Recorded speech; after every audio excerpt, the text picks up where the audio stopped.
রামনগর বাজারে অসুস্থ bus driver, বাস গিয়ে ঢুকলো দোকানের মধ্যে। রামনগর বাস স্ট্যান্ডে বিকালে ঘটে গেল এক দুর্ঘটনা। রামনগর দীঘা বাস স্ট্যান্ডে দীঘা মেদিনীপুর বাস হঠাৎ করে দোকানের মধ্যে ঢুকে পড়ে। এই ঘটনায় রীতিমতো চাঞ্চল্য ছড়িয়ে পড়ে রামনগর বাস স্ট্যান্ডে। মেদিনীপুর থেকে বাসটি দীঘার উদ্দেশ্যে রওনা হয়েছিল। রামনগর বাস স্ট্যান্ডে পৌঁছানোর পর দীঘার দিকে যাওয়ার সময় রামনগর স্ট্যান্ডের মিষ্টির দোকানের পাশে হঠাৎ করে টার্নিং নিয়ে ঢুকে পড়ে দোকানের মধ্যে। স্থানীয় সূত্রে দাবি, বাসের ড্রাইভার হঠাৎ করে অসুস্থ হয়ে পড়েন, তার ফলেই ঘটে এমন বিপত্তি। যদিও এই ঘটনায় কোনো যাত্রী আহত হননি। ফুটপাতের পাশে দোকানগুলো ক্ষতিগ্রস্ত হলেও মানুষজনের কোনো আঘাত লাগেনি। বাসের যাত্রীরা রীতিমতো আতঙ্কিত হয়ে পড়ে। তীব্র গরমে হঠাৎ করে বাস ড্রাইভার অসুস্থ হয়ে যায় বলে খবর।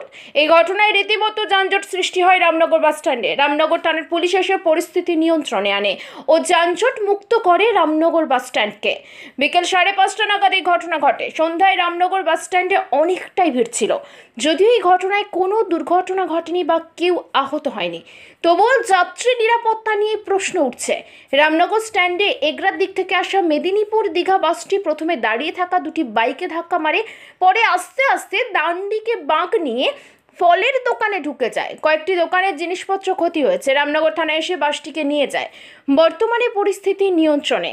রামনগর দীঘা রোড 116B জাতীয় সড়কে যান চলাচল স্বাভাবিক রয়েছে। ফল দোকানের সামনে গাড়িটা দাঁড়িয়েছিল, সেখানে দুটো মোটরসাইকেল দাঁড় হয়েছিল, তাকে দুটো ফেলেছে, দিয়ে সে গাড়ি দাঁড়িয়েছিল।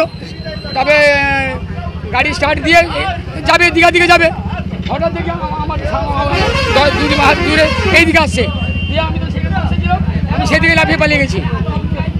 আর এইসব হ্যাঁ, এইগুলো সব আমার ছিল, মেশিন ভেঙে গেছে সব।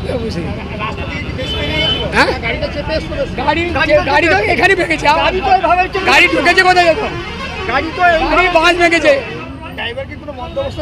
না, গাড়ি বলছে স্ট্রোক নাকি হয়েছে নাকি, কিছু হয়নি, গাড়ি কিছু হয়নি, না ড্রাইভারের কিছু হয়নি, কিন্তু একটা কথা হচ্ছে কি তার মানে সে অসুস্থ হয়ে পড়েছে, হ্যাঁ বলছে। আমি দেখিনি ড্রাইভার অসুস্থ কি জানি না। আরে আমরা দেখছি ওইখানে দুটো বাইককে ধাক্কা মেরেছে। ধাক্কা মারার পরে গাড়িটা না, বাইকটা ওখানে দাঁড়িয়েছিল দুটো, ও গাড়িটা টার্নিং নেওয়ার সময় বাইকটাকে ধাক্কা মেরেছে, দাঁড়িয়ে গেছিল।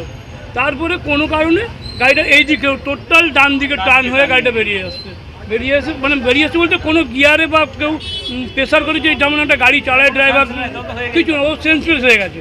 গাড়িটা ধীরে ধীরে এদিকে টার্ন নিয়ে আসছে, হ্যাঁ খুব স্লো, মানে যেটাকে গাড়ি গড়ে না ওইরকম, মানে অ্যাক্সিলারেটারে পা দিলে যে গাড়ি যেভাবে গড়ে সেইটা গড়ে।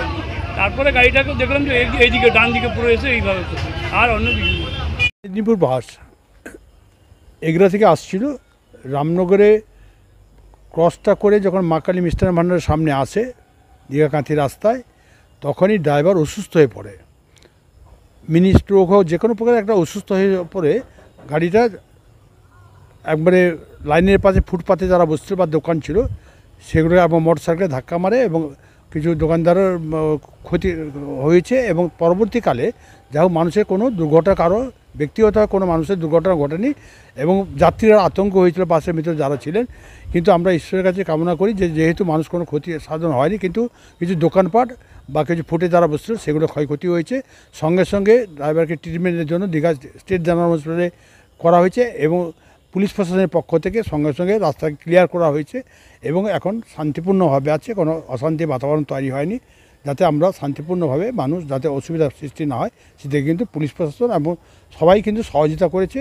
সেক্ষেত্রে আমরা বড় কিছু দুর্ঘটনা ঘটেনি এবং মানুষ আজকে আক্রান্ত হওয়ার পর শারীরিক অক্ষমতা হলে যে অবস্থা হয় সেই অবস্থার মধ্যে ড্রাইভার পড়েছিল, কিন্তু কোনো মদ্যপ অবস্থায় ছিল না। এটা কিন্তু আমাদের বিশ্বাস এবং ভরসা, যেটা আমরা দেখে কথা বলে দেখেছি, তাতে কোনো মদ্য অবস্থায় ছিলেন না।